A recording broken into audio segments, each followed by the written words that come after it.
Bonjour les amis. La gamme de groupes motopropulseurs est immense, des groupes essence d'un volume de 1,8 à 4 litres et d'une puissance de 180 à 420 chevaux, mais seulement deux groupes diesel, 2.0 et 3.0 TDI. En Europe, comme on pouvait s'y attendre, le turbodiesel de 3 litres est le plus répandu. Mais il a créé beaucoup de problèmes.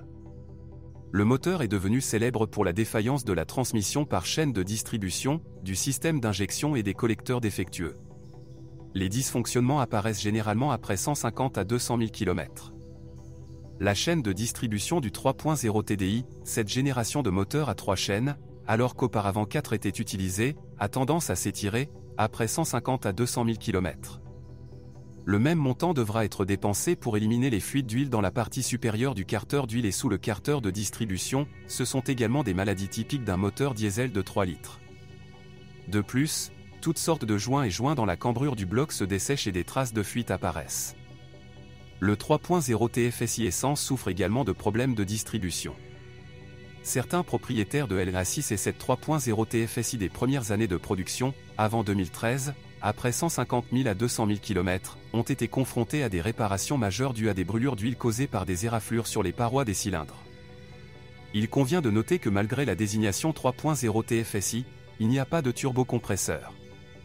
Un compresseur mécanique est utilisé pour comprimer et pomper l'air. 2.8 FSI a reçu de nombreuses critiques au cours de la période de production initiale en raison de la forte consommation de pétrole. Dans ce cadre, ces livraisons se sont arrêtées en 2011 et ont repris en 2012 après modernisation.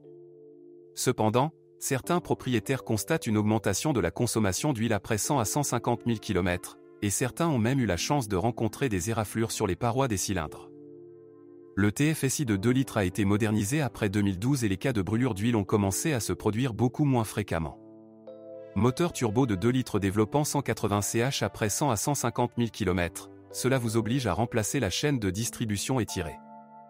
Un défaut typique du 2.0 TDI, LEA 189 était proposé jusqu'en 2014, et la panne du refroidisseur EGR.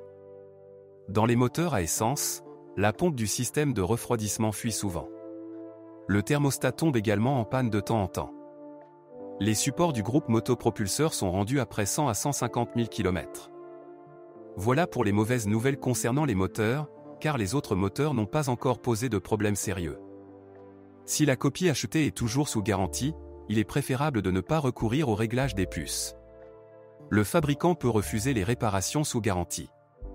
Les propriétaires de RS6 ont rencontré ce problème lorsque le collecteur d'admission est tombé en panne, un problème typique avec les moteurs de 4 litres.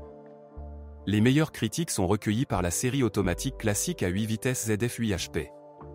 Le convertisseur de couple tombe en panne seulement occasionnellement, mais cela arrive extrêmement rarement. Les défauts de transmission automatique sont plus fréquents sur la RS6 et sont étroitement liés au style de conduite. Un renouvellement régulier de l'huile, tous les 60 000 km, que le constructeur, comme à son habitude, oublie de recommander, contribuera à prolonger la durée de vie de la boîte. Les autres cartons reçus par A6 reçoivent des critiques moins enthousiastes. Une transmission à variation continue multitronique qui a été soumise à une utilisation intensive peut devenir une charge très coûteuse à réparer. Habituellement, le soi-disant package de démarrage en souffre.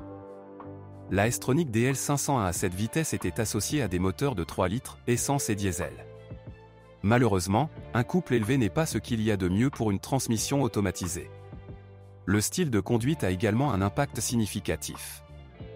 Les points faibles typiques du DL501 sont bien connus, la mécatronique, l'embrayage et le volant bimasse. Il est à noter que le DSG7 avec l'indice DL382, fonctionnant en tandem avec des moteurs plus faibles, ne souffre pas de tels dysfonctionnements. La durée de vie des composants vulnérables peut être prolongée par des vidanges d'huile régulières. Même le constructeur recommande de le faire tous les 60 000 km. Il n'y a généralement aucun problème avec le système de transmission intégrale. Les pièces de suspension ne sont pas extrêmement délicates. Les éléments de l'essieu arrière sont particulièrement solides, l'essieu avant nécessitera les premiers travaux jusqu'à 150 000 à 200 000 km. Il y a 4 bras de commande en aluminium par roue avant, mais ils s'usent rarement en même temps.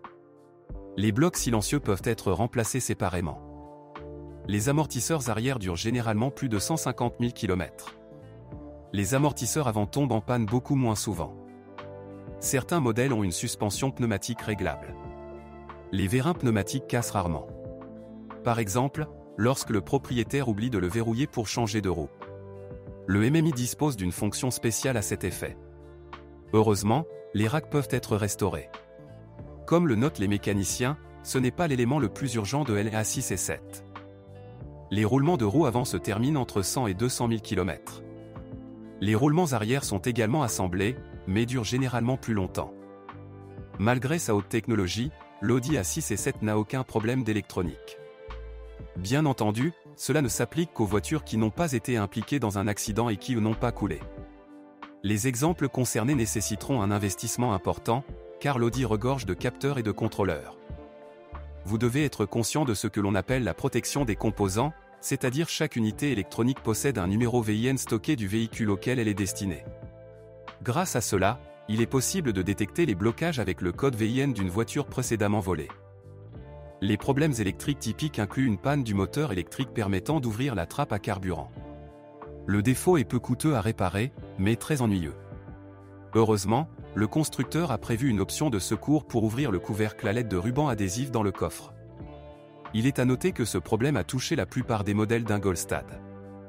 Des difficultés surviennent également lors de la mise à jour des cartes de navigation, car les concessionnaires demandent trop d'argent. La mise à jour n'est pas particulièrement bon marché, même au sein de services non autorisés. Dans certains exemples, un gonflement de la peinture est observé sur les passages de roues arrière, à la jonction de l'aile et du pare-choc. De nombreux propriétaires se plaignent de la buée sur les phares et les feux arrière. Parfois, les LED des feux arrière commencent à ne pas fonctionner correctement ou s'éteignent. Après 150 à 200 000 km, le moteur du chauffage peut devenir bruyant, la roue devra être nettoyée et 2 roulements remplacés. Si vous connaissez d'autres dysfonctionnements de modèle, assurez-vous d'en parler.